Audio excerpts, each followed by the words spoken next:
ज्यादा काम की बात तो वैसे ये है नहीं, लेकिन मस्त हंसने वाली बात जरूर है। वो टाइम आपको याद होगा जब कर्ट एंगल शील्ड में आ गए थे, क्योंकि रोमन रेंस अवेलेबल नहीं थे, मेडिकली वो फिट नहीं थे। तो ये फोटो है उनकी बैक स्टेज की, जहां पे आप Kurt Angle, Seth Rollins, Dean Ambrose को देख सकते हो। नीचे आपको दिख रहा होगा कर्ट एंगल के पानी पड़ा हुआ है, तो इस पे क्या मस्त सा कैप्शन डाला है इस यूजर ने। ये लिखते हैं कि वाह, कर्ट एंगल की डेडिकेशन देखो, कैसे बिल्कुल रोमन रेंस का कैरेक्टर प्ले करने के लिए उसने भी अपने बालों को गीला किया, जैसे कि रोमन रेंस करता था। बाल तो है नहीं, लेकिन हाँ नीचे पानी गिरा हुआ जरूर दिख रहा है। कुछ लोग लिख रहे हैं यहाँ पे कि भाई मेथड एक्टिंग है कर्ट एंगल की। तो अब सोच के थोड़ा अजीब सा लग रहा है, कर्ट एंगल की खुद की भी तो लेगेसी थी, उनको कहां से शील्ड में फिट कर रहे थे। लेकिन अगेन विंस मैकमैन तो उस टाइम पे तो कुछ भी होता रहता था। तब एक यार मुझे ना बड़ी मस्त ऐसी मस्त चीज इंस्टाग्राम पे भी दिखी थी, एक रील, जो कि शायद मैं अपनी इंस्टाग्राम की स्टोरी में लगा दूंगा, मिल नहीं रही मुझे, लेकिन ब्रॉक लेसनर के फैंस तो भाई पागल ही हो जाएंगे उसे देख के। तो आप जा सकते हो, शायद मैंने लगा भी दी होगी, पता नहीं, मिल नहीं रही है लेकिन। Okay, hello chatters, my name is Rohit and you are watching Wrestle chatter.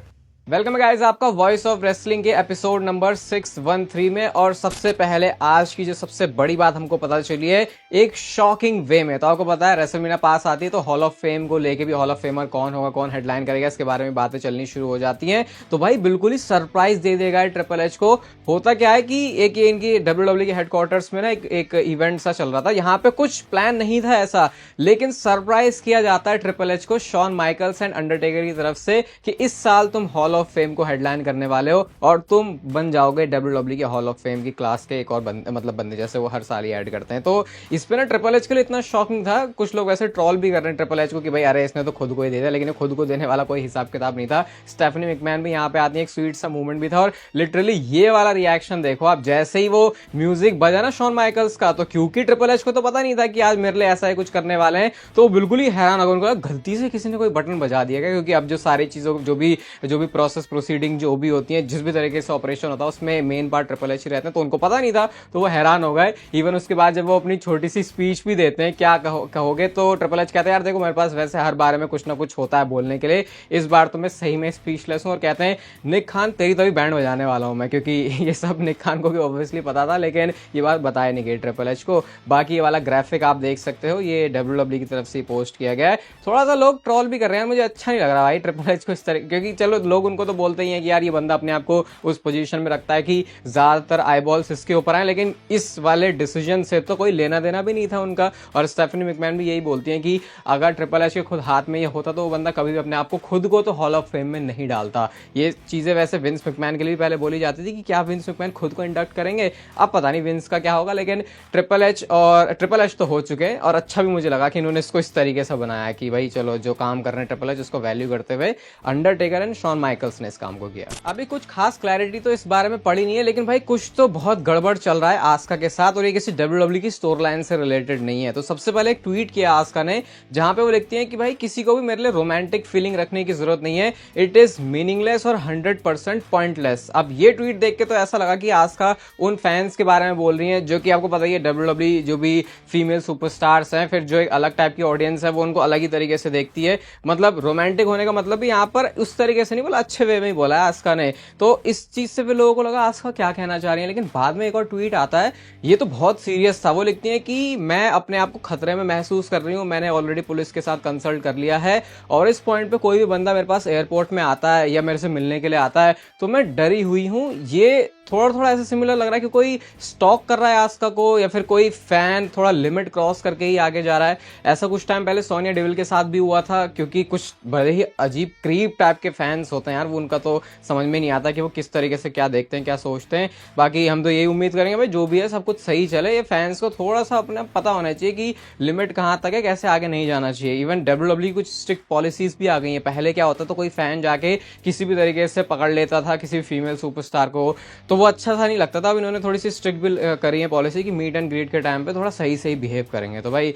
इस तरीके के लोग आपको हर जगह ही मिल जाएंगे। मतलब कई बार आप सुनते होंगे कि यार इंडिया को ऐसे ज्यादा टारगेट कर देते हैं चीजों को लेकर कि भाई यहाँ पे तो लोग अनपढ़ हैं, गवार हैं, लेकिन जब इस टाइप की मेंटालिटी होती है भाई वो आपको हर जगह ही मिल जाएंगे। तो पता नहीं, अब ये डब्ल्यूडब्ल्यू सुपरस्टार्स के लिए बहुत मुश्किल होता है भाई कि बाहर सब लोग उनको जानते हैं, और स्पेशली अगर तुम एक फीमेल हो तो फिर और प्रॉब्लम हो जाती है। रॉयल रंबल में एक सरप्राइज एंट्रेंट क्या सीएम पंक ने खुद रिवील कर दिया है। तो जैकी रेडमंड के साथ एक छोटी सी वीडियो के अंदर वो थे, तो उनसे पूछते विमेंस रॉयल रंबल मैच में कौन आ सकता है, तो ट्रिपल एच ने बोला कि एक ऐसा बड़ा नाम तो है जो कि मैं बोलूंगा नहीं, क्योंकि अगर मैं बोल दूंगा तो फिर भाई मैं ट्रबल में आ सकता हूं। तो इसके बाद लोग बोल रहे हैं अरे ये एजेली के बारे में ही सीएम पंक बात कर रहे हैं, क्योंकि उनकी वो पत्नी है, तो उनको तो ऑब्वियसली पता ही होगा अगर एजेली सही में विमेंस रॉयल रंबल मैच के अंदर एंटर कर रही है। बाकी ऐसे कोई रूमर्स तो आए नहीं इससे रिलेटेड, बट इस बात से थोड़ा सा टीज तो मान ही सकते हो कि एजेली हो चुकी है। वैसे वो तो पिछले 1 साल से ही हो रही है जब से सीएम पंक आए हैं। एक टाइम पे तो ऐसा लग रहा था कि एलेक्सा ब्लिस तो भैया कंफर्म ही है कि अब वो आ सकती है, उनका रिटर्न होने ही जा रहा है। लेकिन अब ऐसा ट्वीट खुद एलेक्सा ब्लिस ने किया है जो बताता है कि अभी उनका जो घर पर स्टे है वो थोड़े लंबे टाइम के लिए रहने वाला है। अपने बच्चे के साथ इस फोटो को उन्होंने पोस्ट किया और लिखती है if you need me I will be here for a while. ऐसा करके शायद वो अपने उसी बच्चे को कह रहे हैं कि मैं यहीं पे रहूंगी। और मैंने आपको कॉन्ट्रैक्ट सिचुएशन के बारे में भी बताया था कि कुछ तो इनका पंगा सा पड़ गया है, पहले वो वाइट 6 में भी आने वाली थी। तो अब जितने ऐसा माहौल सा बन रहा है, एलेक्सा ब्लिस का रिटर्न होने में लग रहा है अभी थोड़ा सा और टाइम लग सकता है। वैसे रोड टू रेसलमेनिया के टाइम पर ही सबसे बेस्ट वे होता है, लेकिन शायद कुछ सेटिंग बैठ नहीं है और उसके बारे में कुछ खुल के भी बातें आई नहीं है। लेकिन फिर अगेन हो सकता है अगर एक दिन में कोई चीज चेंज हो जाए और फिर एलेक्सा ब्लिस सही में आप भी जाएं, क्योंकि बहुत सारे लोग उनको रॉयल रंबल में भी एक्सपेक्ट कर रहे हैं। लेकिन सिचुएशन के बारे में कुछ खास क्लैरिटी है नहीं। देखो अभी अब जो मैं आपको बात बताने जा रहा हूँ ना, इस टाइप के लोगों से तो भाई आपको 100 कदम की दूरी पर ही रहना चाहिए, या फिर अगर आप चाहो तो उनकी थोड़ी हेल्प जरूर कर सकते हो। तो मैंडी रोज ने कमेंट किया टिफनी स्ट्रैटन के बारे में। फॉर्मर डब्ल्यूडब्ल्यूई सुपरस्टार है मैंडी रोज, आपको पता है। तो अपने पॉडकास्ट में, जो कि अपने हस्बैंड के साथ बॉयफ्रेंड के साथ जो भी है मुझे पता नहीं है कुछ, उनके साथ वो पॉडकास्ट कर रही थी और यहाँ पे उन्होंने ना टिफनी स्ट्रैटन के बारे में एक तो उनको BITCH कॉल किया। अब ये कैजुअली भी नहीं था, ये ऐसा लगा कि बड़े ही इंटेंस फीलिंग के साथ वो ऐसा बोल रही है। और उन्होंने बोला कि मेरे जो वर्ड्स है, मेरा जो स्लोगन है, मेरा जो फ्रेज है put some respect on my name, जो कि मुझे नहीं लगता कि कहीं से मैंडी रोज का तो है ये, क्योंकि ये तो एक कॉमन एक जनरल सा ही फ्रेज है जो कि डे टू डे लाइफ में भी हम लोग यूज कर ही लेते हैं कि अरे मेरे बारे में ऐसे कैसे बोल रहा है। तो मैंडी रोज को ये लग रहा है कि टिफनी स्ट्रैटन मेरे ही शब्दों का इस्तेमाल कर रही है और जिस तरीके जिस टोन में मैं बोलती हूँ वैसे ही। लोगों ने भाई बिल्कुल सही हश्र किया मैंडी रोज का, बिल्कुल रेल दिया उनको कि यार तुम ही मतलब ये तो बड़ी वियर्ड चीज है जिसका तुम क्रेडिट लेना चाहो ऐसी चीज के लिए। चलो भाई बिल्कुल एक अलग, जैसे अंडरटेकर का रेस्ट इन पीस ऐसे करके, हाँ वो तो मानेंगे, हर किसी का होता है। जैसे रोमन रेंस का है कि भैया मैं हूँ ट्राइबल चीफ, या फिर मैं हूँ हेड ऑफ द टेबल, या फिर उसका कोई स्लोगन, या जैसे है ना अलग अलग जो होते रहते हैं। लेकिन ये तो बड़ी एक नॉर्मल सी चीज थी। तो मैं ऐसा कह रहा हूँ ऐसे लोगों से दूर रहना चाहिए। इनको लगता है हर चीज इनके बारे में ही है, मतलब जो चल रहा है इन्हीं के बारे में चल रहा है और अपने ही नजरिए से बस सोचना आता, दूसरे के नजरिए से नहीं। पहले तो ऐसा लगता था कि यार ऐसा कोई कैसे सोच सकता है, लेकिन अब मैं सोचता हूँ चलो नादानी हो जाती है लोगों से, अभी कभी कभी हो जाता है कि उम्र बढ़ जाती है, लेकिन फिर उतनी अकल नहीं आती। पता नहीं टिफनी स्ट्रैटन को देख के कैसा लगा होगा, क्योंकि उनकी तो एज भी भाई कम ही है, 25 साल के आसपास ही है, मतलब मेरे से भी छोटी है टिफनी स्ट्रैटन तो।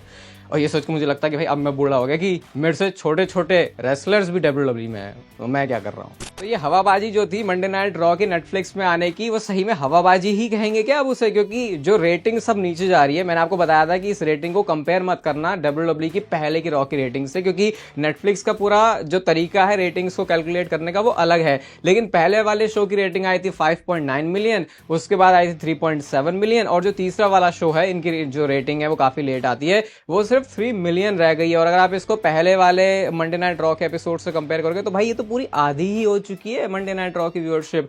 ये वही बात है कि अब यहां से ट्रैक रखना पड़ेगा कि कितनी ये ऊपर बढ़ पाती है, कितना कंसिस्टेंट डब्ल्यूडब्ल्यूई एक अच्छे नंबर पर डिलीवर कर पाती है। देखो रेटिंग कम है, लेकिन मुझे लगता नहीं कोई ऐसे पैनिक होने वाली कोई सिचुएशन डब्ल्यूडब्ल्यूई के अंदर बन रही है, क्योंकि जब इन्होंने साइन करी होगी ना डील तो बिल्कुल सोच समझ के करी होगी। ऐसा नहीं कि अरे 1-2-3 हफ्ते की व्यूअरशिप से इनको कोई फर्क पड़ जाएगा, और वैसे ही 5 साल की डील तो ये है। और डब्ल्यूडब्ल्यूई जब अपने पूरे हाथ पैर मारने पे आती है ना तो भाई वो कुछ का कुछ बना देते हैं। तो आई थिंक नेटफ्लिक्स वाले फिर भी आराम से ही होंगे, बट थोड़ा सा ऐसा लग रहा है कि यार अब ऐसे धीरे धीरे नीचे जाती जाएगी तो कितना नीचे ये जाएगी। फिर हो भी सकता है किसी पॉइंट पे एटलीस्ट लोग तो सवाल उठाएंगे कि उतना शायद फायदा हुआ नहीं मंडे नाइट रॉ का नेटफ्लिक्स में आने की वजह से, जो कि रियल में मुझे लगता नहीं है जो कंसर्निंग पार्टीज है उनको कुछ प्रॉब्लम होगी, क्योंकि उन्होंने तो मुझे लगता है सोच समझ के किया होगा। हाँ होगा आगे तो शायद फिर हमको कहीं अंदर से पता चलेगा कि भैया अब नेटफ्लिक्स वाले लोगों को प्रॉब्लम है, और अगर तब कुछ हुआ तब वो सच में प्रॉब्लमेटिक चीज फिर है डब्ल्यूडब्ल्यूई के लिए। जब तक फैंस बोल रहे हैं तब तक तो नहीं है, क्योंकि अभी तो सिर्फ फैंस ही बोल रहे हैं। भाई ड्रामा बकैती हो गई बहुत ज्यादा बड़ी वाली, जो मैंने आपको कल बताया नहीं था कि रोमन रेंस ने क्या बोला कोडी रोड्स के बारे में कि भाई मेरी स्टोरी लाइन के साथ जब वो था तब वो रेलेवेंट था। तो इस चीज के ऊपर कोडी रोड्स के फैंस और रोमन रेंस के फैंस के बीच में आपस में क्लैश हो गया है, और वो कुछ ऐसा है कि रोमन रेंस के जो एंटी रोमन रेंस है वो बोल रहे हैं कि यार ये बंदा क्या रेलेवेंट होने की बात कर रहा है, ये बंदा खुद टीवी पे तो आए, पहले खुद तो डब्ल्यूडब्ल्यूई के शोज में आए, तब तो कोई बंदा रेलेवेंट होगा, जब वो हमको दिखेगा तो उस बंदे को एक बोल भी कैसे सकता है जो कि हर शो में आ रहा है, इवन रॉ पर भी आ रहा है और स्मैकडाउन पर भी आ रहा है। वैसे यार इस बात से तो मैं अग्री करूंगा भाई, रोमन रेंस यार तुमने ना अपना एक बहुत बड़ा पॉइंट लूज कर दिया है जिस तरीके से तुम छुट्टियों पर जा रहे हो, क्योंकि जब आते हो तब तो ठीक है स्टोरी लाइन में अच्छा बवाल मच रहा है, लेकिन वैसे ही अच्छा पॉइंट मिल गया वैसे कोडी रोड्स के फैंस को। और वैसे रोमन रेंस ने ना थोड़ा सा अपने कैरेक्टर में रह के ये बोला था, कोई बंदा अगर इसको इस तरीके से सीरियसली ले रहा है कि भैया रोमन रेंस तो चिढ़ता है कोडी रोड्स से, तो भाई मुझे लगता है फिर थोड़ा सा और बड़ा होने की जरूरत है, क्योंकि ऐसे तो भाई कौन कौन क्या क्या बातें बोल जाता है। अगर ऐसे में तुम लोगन पॉल की सारी बातों को सीरियसली लेने लग गए तो भाई फिर तो तुमको लगेगा कि लोगन पॉल से बुरा कोई इंसान ही नहीं है, इसको तो जाके फांसी पर टांग देना चाहिए। तो ऐसा नहीं होता भाई, लेकिन पता है आपको कैरेक्टर के अंदर सुपरस्टार्स होते हैं, फैंस को भी कई बार कैरेक्टर बनने में मजा आ जाता है कि भैया हम तो कोडी रोड्स को सपोर्ट करेंगे, हम तो रोमन रेंस को सपोर्ट करेंगे। और ऐसे में मजे कौन ले जाते हैं? हम जैसे फैन जो कि न्यूट्रल स्टांस लेके बस देख रहे होते ऊपर से, अच्छा कैसे क्या चल रहा है। भले हाँ हमारा बंदा फेवरेट होता है, रैंडी ऑर्टन हमारे फेवरेट है, रोमन रेंस हमारे फेवरेट है, ड्रू मैकिंटायर हमारे फेवरेट है, लेकिन थोड़ा सा देख के ही रहो। फिर भी ऐसा नहीं कि किसी एक को लेकर बिल्कुल ही पगला जाओ, फिर उससे क्या होता है अपने ही दिमाग पे जोर दे देते हो, फिर जिस चीज को तुमने मजे के लिए देखा था उसमें तुमको सजा मिलने लग गई फिर। अच्छा लोगन पॉल की बात बोली ना मैंने, तो लोगन पॉल ने कुछ एक कमेंट भी किया है, कंट्रोवर्शियल स्टेटमेंट जो कि बैड बनी की तरफ से आई थी। वो कहते हैं कि मैं अब तक का WWE का बेस्ट ग्रेटेस्ट सेलिब्रिटी हूं, मेरे से बढ़िया कोई सेलिब्रिटी रेसलर रहा नहीं है। तो लोगन पॉल ने बोला अच्छा बैड बनी ने ये बात बोली है, हाँ गलत तो उसने कुछ बोला भी नहीं, क्योंकि वो सेलिब्रिटी है, कीवर्ड पे ध्यान दो, मैं तो एक रेसलर हूं। तो अब सेलिब्रिटी वाली चीज से अपने आप को अलग रखने लोगन पॉल की, भैया मैं तो WWE का ही रेसलर हूं, मुझे उसके साथ तुम पेज पे मत रखो सेम। और उन्होंने थोड़ा सा बैड बनी नाम का भी उनका मजाक बना दिया कि ये ऐसे कैसे नाम के साथ चल रहा है। तो अगेन वही लोगन पॉल के जो अपने नार्सिसिस्टिक बिहेवियर वाले स्टेटमेंट आते हैं वो कंटिन्यू है यहाँ पे। और मैं तो ये सोच रहा हूँ कि 2025 के एंड तक लोगन पॉल किस अलग तरीके के सुपरस्टार रेसलर WWE के बन चुके होंगे, क्योंकि इस बार तो काफी एक्टिव होने वाले हैं।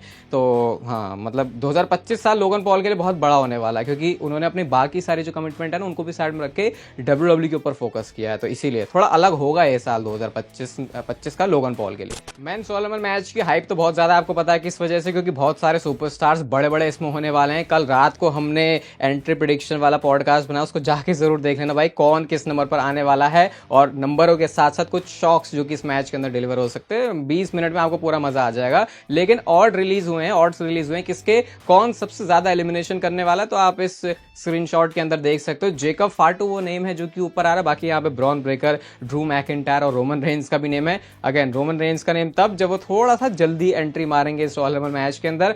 फाइनल 4 के भी हैं, CM Punk, John Cena, Roman Reigns और सेथ रॉलिंस। और आयरन मैन कौन होने वाला है, कौन सबसे ज्यादा टाइम तक टिकेगा, तो उसके भी ऑड्स हैं। Seth Rollins, Sami Zayn, Penta and Roman Reigns का नेम अगेन यहाँ पर है। तो ये थोड़ा सा हमको ऑड्स के अकॉर्डिंग समझा सकता है कि किस तरीके का मैच आप एक्सपेक्ट कर सकते हो ये मेंस रॉयल रंबल वाला। लेकिन वो वीडियो आप कल रात वाली जाके जरूर देखना, मजा आ जाएगा आपको पूरा। मैं बोल सकता हूँ 2 मिनट देखना शुरू कर दिया तो 20 मिनट तक उठोगे नहीं फिर। 99.9999% एक बात मैं आपको बता सकता हूँ जो कि होने वाली है, और वो है रॉयल रंबल 2 नाइट्स का इवेंट होने वाला है। ये मैं कैसे कह रहा हूँ, WWE की डिस्कशन शुरू हो चुकी है, तो अब अगली वाली जो रॉयल रंबल है वो होगी सऊदी अरेबिया में। तो या तो WWE उसको ही बना देगी 2 नाइट्स का, क्योंकि अभी तक उन्होंने ना उसकी डेट भी अनाउंस नहीं करी है, आई थिंक इसीलिए कि शायद वो किसी तरीके से प्लान कर रहे हैं कि इसको 2 नाइट्स का बनाया जा सके। और क्योंकि सऊदी में है तो WWE के पास रिसोर्सेज भी अच्छे होंगे। और अगर अगली नहीं हुई मतलब 2026 वाली, तो 27 वाली तो कंफर्म ही मानो भाई ये WWE 2 नाइट्स को स्विच कर ही रही है, क्योंकि इन्होंने रेसलमेनिया तो ऑलरेडी बना दी है, समर स्लैम भी कर दिया,